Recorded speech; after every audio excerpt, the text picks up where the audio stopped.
There it is. We have a tornado. You can see the rotation. That could be a strong tornado. It could be an EF2 or greater. Yeah, that was our biggest concern today, folks. Strong tornadoes. We're going to keep it on this camera shot. Let's adjust it to where we can follow it. If you live along I-430, Camac Village, it's heading toward you. Tornado warning, Pulaski County, downtown Little Rock. In West Little Rock, right now being impacted by a confirmed tornado with debris. And here it is, and could be a strong tornado, EF2 or stronger. This is exactly what we didn't want to happen over today. Reservoir Road at this time. Over Reservoir Road. We're going to keep it here. We're going to follow it. Certainly looks like a tornado. Oh, my goodness. This will be heading towards North Little Rock, the Crystal Hill area. This will be heading eventually into the Sherwood area. We do have crews out and about. They're covering this for us. We've got Frederick Price. He's on Cantrell Road, and we'll turn it over to him now, Frederick. Hey Tom, good afternoon to you again. Yeah, we're getting deeper on Cantrell Road and we're noticing a lot of damage. Tree limbs are on the road. We have a tree over here to my right that is down. People are actively working to try to clear this so that traffic can get through here. Not a lot of traffic is being able to pass on Cantrell right now because they're trying to get this road clear. But I do have a young lady, Alexa, who was in a tennis shop at the time. Kind of tell me, when this storm passed, what were you doing and what was going on essentially? We were just in the tennis shop, and then my cousin called me and she's like, the tornado's coming in. So I ran outside thinking she was in my car, and we looked and the tornado was right there with those trees, and we watched it, and then the people that own the shop told us to come in, and we went to the basement, and then we waited till the storm came out. I was done, and then we came out and there was a tree on my car. Well, Alexa, fortunately you and your friends are okay. Thank you so much for talking to us. We're going to send things back to you, Tom. We're going to make our way down Cantrell and try to see more damage, but I can imagine that there is a lot of damage because this has been, as Nathan and you have been saying, pretty catastrophic. We're going to check in with Julissa Garza. She is down in, over in Jacksonville, up in Jacksonville. Julissa, what are you seeing? Hey Tom, still seeing a lot of debris, and I want to give you a closer look at firefighters here from the Jacksonville Fire Department working to get this tree out of the way. A man I spoke with earlier said his wife works on the other side. He's just waiting for her to come. He drove around to go check. A lot of people just walking back and forth trying to get a better idea or a grasp of what's going on, but they've been working for about an hour, they tell me, to get all of this out of the way. And if you're familiar here with Jacksonville, you may be familiar with Dupree Park. There's nothing left of it. That's right here on to the left of us. You can see a lot of trees falling down, a lot of pieces from the park down there gone. Still traffic backed up as people are trying to make their way through Redmond Road.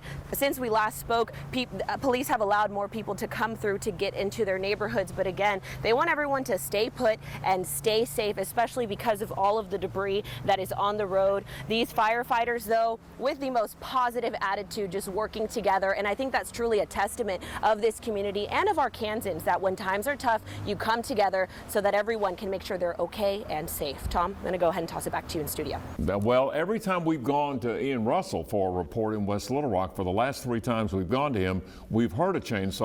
Let's see if we're hearing one tonight this late. Is it still going out there, Ian? Hey, Craig.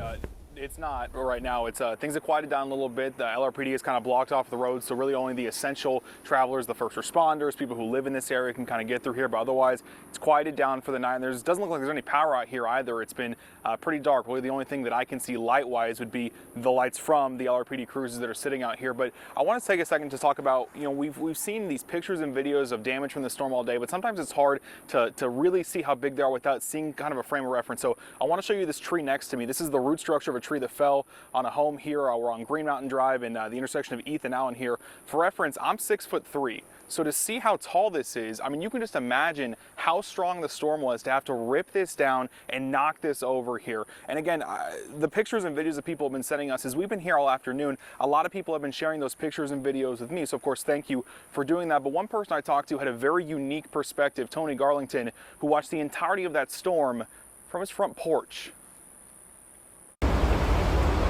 As the storm moved through Little Rock, those in the metro held on to what they could. I heard the sirens, so I came outside because I noticed through the windows that nothing was happening, and it was clear and all that. So I was that guy. That sentiment from Tony Garlington changed quickly. Stuck on his porch, battered by debris, unable to open the door, finally turning around to this. That was pretty Jacked up. Off Green Mountain Drive in Little Rock this afternoon, help was everywhere. From the machines of Public Works to the chainsaws of strangers, all to help anyone who needed it. I don't mind helping. This is really why I'm out here. If they need me to do anything, if it's anything I can do to help, why not? And in this neighborhood, they need all the help they can get. Honestly, but wasn't expecting to see all this. You can't, we blessed. Miss us by here. I stay religious right down there. So we blessed. Some, like Cartier Braggs, didn't see much damage. Others, like Garlington, saw too much. My mom and dad, one of my sons, and me, yeah. We all live right here, and we were all hit. Generations that are safe, homes that are not. Well, it's painful to see these homes destroyed. Garlington says they'll rebuild. He's just happy to see his family safe. We're going to go stay in a hotel tonight and then try to figure out what to do. Never been in this situation. I've always seen it on TV, but it can happen to anybody, I guess. And Craig, you mentioned the chainsaws, right? We heard them throughout the afternoon as crews were out here working to clear some of this debris. Well, I had a chance to talk to some Public Works employees as they were out here cleaning those debris and clearing Green Mountain Drive here. I asked them, what's the recovery process look like? How long are y'all going to be out here? They told me they'll be here today, tomorrow, the next day, however long it takes to get this road clean and get this neighborhood back to where it was, guys. So let's go back out to anchor Hayden Balgavy. He's live out there this morning. Hayden, one of the residents said the same thing that we keep hearing. It sounded like a train. And I know now you're out there and you can see the result of what that looks like. It's true, Karen. You hear that all the time, that it sounds like a train, until you experience it for yourself. You think, okay, it may sound like a train. It's the only really description that I could think of. It sounded like a train. I heard it. My wife heard it at our house not too far from here. I'm actually going to step out of the way and give you a little better vantage point of where we are. So we're at the Kroger right along I-430 and Rodney Parham. We are seeing the destruction for myself in person for the first time, but I want to give you an even better vantage point. We're going to show you some exclusive video from the air of exactly what happened to this heavy populated area, this Kroger that sees so many folks come in, shop, and especially on a Friday, getting ready to just enjoy their weekend. And yet it was obviously a different story this past Friday. This damage is unreal to see from the ground in person. It's unreal to see from the air. These are vantage points that normally we wouldn't have, but we have this exclusive video that is quite incredible to see such a popular area just decimated, almost completely destroyed. Now you can still see that the building is intact, but roofs are torn off. And now this morning, a heavy police presence. The National Guard is out here. The governor called 100 National Guardsmen yesterday to come in and help out with the cleanup effort. And it is a wild scene to see, to be here in person and just look at this damage. It's unbelievable. So many people just live right down the road here on Rodney Parham. Their homes, they're gone or completely destroyed. They're having to rely on friends. They're having to rely on family. And they're really having to rely on us. And even if you don't know somebody impacted by these storms, you can help. Arkansans are such amazing people, and they have such a unique ability to be able to give back and help. I want to share some information with you. If you want to help out, you can just text the word GIVE to 501-376-1111.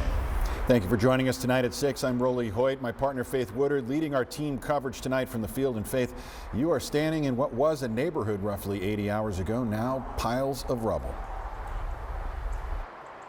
Yeah, Rolly, this is something that I've never seen before. I'm here in Little Rock in a neighborhood that has been completely devastated. If you take a look behind me, you can see some homes that have been completely wiped away and demolished. You can see tarps on a lot of these roofs here.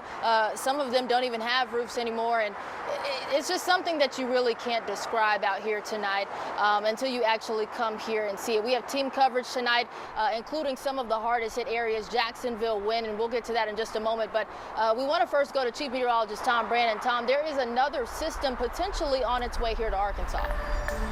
Faith, that is correct. This looks to be more of an overnight into early Wednesday morning. Can't stress enough to have many different ways to receive severe weather information, because we do know that some of you will want to go to sleep, but thunderstorms are expected. In fact, the risk is higher than it was this morning. Yeah, Tom, thank you. Now, state leaders have been traveling all across Arkansas just to get a look at some of this damage and trying to assist in recovery efforts. Now, that includes Governor Sarah Huckabee Sanders, who has toured all across Arkansas. And today she made her way to Camp Robinson to get an update from the Department of Emergency Management and FEMA, alongside Arkansas Senator Tom Cotton. Now, they shared that FEMA has opened their headquarters at the Little Rock City Center, offering people anything they may need to move forward. I can't tell you how thankful we are for the absolute outpouring of support that we have seen as we've traveled across the state over the last couple days, from Arkansans stepping up and helping their neighbor. I want to remind people that we have a long way to go. Let's not lose that enthusiasm and continue to help our fellow Arkansans over the course of the next several weeks as we see these needs and demands come up. The governor's office also launched a website this morning, helparkansas.com, that offers information and resources to those impacted by the storm. I'm here joined now by THV11 Sarah Horbakowitz. Sarah, I mean, this is just completely devastating, just taking a look at all of these homes, but it's the stories from some of these families that just takes your breath away. Yeah, and a lot of those families need relief right now. There's no shortage of community coming together to help provide that. We're seeing it in Little Rock, we're seeing it in North Little Rock, especially as we're looking ahead to, as the meteorologist mentioned, some possible severe weather on Tuesday. So I went to Little Rock and North Little Rock community centers today to try and showcase some of that relief. If anyone has a need, we want to turn them here. We're here to serve the city, so come. Relief groups from all over and crowds of volunteers at the Emmanuel City Center in Little Rock, offering free food, clothes, tarps, mental health services, anything the Little Rock community may need for as long as they need it. This is our home. These are our neighbors. This is our community. We want to serve them. Just across the water, North Little Rock is also preparing for Tuesday's storms, offering food and shelter for people and pets. When you know that you don't have a roof over your head, this is that shelter that you need, and we're able to provide that, and we're glad to do it in North Little Rock. Community members and police also going door to door to share resources. Not everyone has social media or the internet where they can get on a website or even watch TV. So we provide that information for them in print and then say, how can we help you? And that's part of why North Little Rock created a hotline specifically for anyone with any relief questions. That number right now is at the bottom of your screen. Little Rock also has more information for questions on their city's website. All right, Sarah, thank you so much. And just hearing stories like this has just made many people want to get out and help some of their community and their community members in need, and a lot of these families. So a lot of heroes here in the Central Arkansas area. And we're going to hear from some of those heroes in just a few seconds. I want to bring in THV11's Ian Russell, who continues our team coverage tonight. Ian, you talked to some of those heroes on the front lines tonight. Hey Faith, yeah, I sure did. Good evening to you. This is Little Rock Fire Station number 9, or really at this point what's left of it. The storm came through Friday and just completely ripped through this building, tearing the brick down here. It was definitely a damaging storm to rip apart this building here. And the firefighters inside, because there was a crew here when this happened, they huddled together for safety as the storm passed. Once it did pass, they didn't stay inside or stay somewhere where it was a little bit safer. They got out here in this community and they got to work. All right, we'll go ahead and get started, everybody. Amidst the hard work that we're working to help that are in need. Sometimes it's important to stop and recognize. Because in the wake of Friday's tornado, selflessness isn't hard to spot. I wouldn't trade you guys for anything. Good, bad, or indifferent.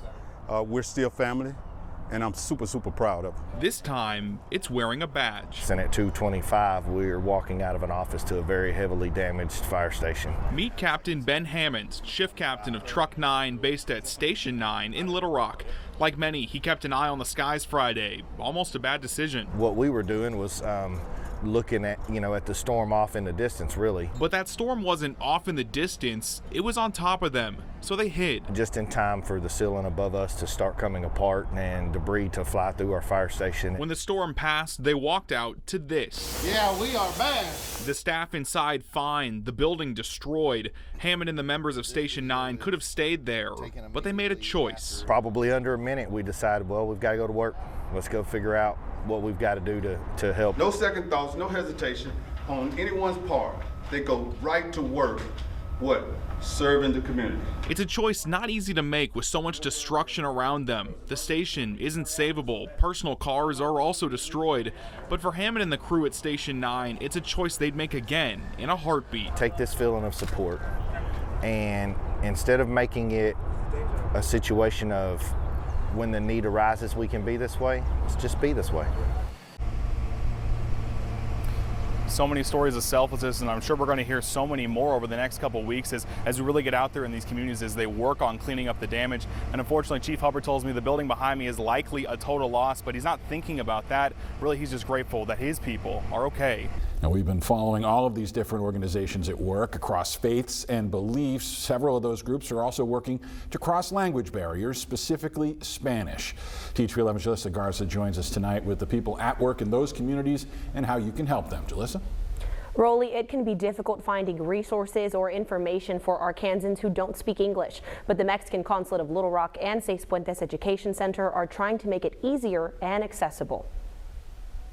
I have had several interviews, radio, TV, bloggers, trying to share valuable information to the Hispanic community at large. The Mexican consulate has been working around the clock to make sure Spanish-speaking Arkansans are taken care of. We have been answering the phones, letting the people know what they can do, especially if they have insurance or if they don't have insurance, we have other advice to offer to them. Consul Carlos Giral says they've been going to different locations across central Arkansas to lend a helping hand.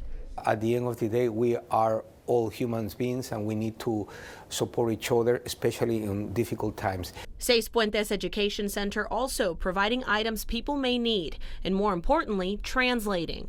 We help build that bridge between Spanish and English-speaking folks. Executive Director Raul Fernandez says right now they're in need of more translators so they can reach more Spanish-speaking Arkansans. If you know Spanish, use it. If you don't know Spanish and you know someone who knows Spanish, use them. You know, if we all come together the way I've been able to see our cities come together the last few days, this is definitely something we can do. Making sure information is available in Spanish is something Fernandez says is vital in recovery efforts. An estimated of upwards 9% of our community here in Central Arkansas is Hispanic. You know, that's a pretty high number, and we've got to make sure that we're getting out and making that effective communication. If you happen to speak Spanish and can help Seis Puentes, you can give them a call. And if you know someone who is in need of information in Spanish, the Mexican Consulate has a 24-hour hotline. That number is 501-952-3462, and it will stay open for the rest of the week and weekend. El Centro Cristiano on Cleveland Street is also another place to go for help and information. Even those who got hit by the tornado themselves are stepping up. Yeah, THV11's Brooke Buckner joins us now from Kamak Village, where a few Good Samaritans spent the day helping neighbors out. Brooke, what have you been seeing there today? Yeah, Rolly and Faith. Today, a group from Trinity Episcopal Cathedral went door to door in this neighborhood delivering storage bins full of cleaning supplies. And the man who organized it was in the path of the tornado, so he has a lot of his own cleaning up to do, but that's not stopping him from helping his neighbors. And let me whip it down to your house. Jerry Scherger and his church community are making the rounds, helping neighbors one storage bin at a time. As soon as the disaster hit, we were ready. Thursday, they focused on the Kingwood area in Kamak Village, giving out dozens of tubs filled with cleaning supplies. Scherger knows it's needed because the tornado hit his house too. Taupe with all the big trees and the deck torn up. Straight back, that's me. He and his wife had to cut their way out of the house because of all the downed trees. You just do what you know how to do. You go in a survival mode and you take care of business. He says he's grateful to be alive and he wants to give back to his community to help people get back on track. But he's not the only one. People were appearing with chainsaws. Kids were making peanut butter sandwiches and bringing wagons of sandwiches and water and food. Wes Lacewell is one of the neighbors impacted and says he's grateful for all of the help. I can't believe how much this city and the people came together so quickly. Perfect strangers helping, utility and police and military neighbors It's been unbelievable, and that's a good example. Now he can use the cleaning supplies on the back of his house. Big tree fell on my roof, did some damage, took out my fence and deck, but overall, fairly lucky. We're alive, and that we'll get through it. And it's not just a one-time thing. Sugar and his church community plan to come back to this neighborhood this summer to beautify it and plant new trees. Reporting in Little Rock, Brooke Buckner, THV11 News.